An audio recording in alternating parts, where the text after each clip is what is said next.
अगर तो दौलत से कामयाबी होती तो कारून बहुत कामयाब था, अगर हुकूमत से कामयाबी होती तो फिरौन और नमरूद बहुत कामयाब थे। कामयाबी इनसे नहीं है।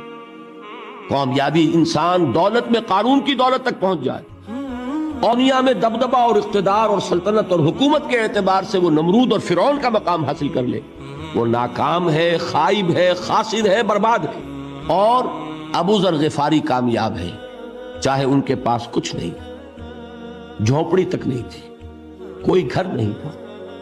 हुजूर ने फरमाया है, अल्लाह के कुछ बंदे ऐसे होते हैं जो किसी महफिल में जाना चाहें तो उन्हें इजाजत ना मिले, जो कहीं अगर रिश्ता करना चाहे कोई उनसे रिश्ता करने को तैयार ना हो, कहीं कोई सिफारिश करना चाहे तो उनकी कोई बात ही ना सुने। लेकिन अल्लाह के यहां उनका वो मकाम है कि अगर भूले से भी किसी बात पर कसम खा बैठते हैं तो अल्लाह उनकी कसम की लाज रखता।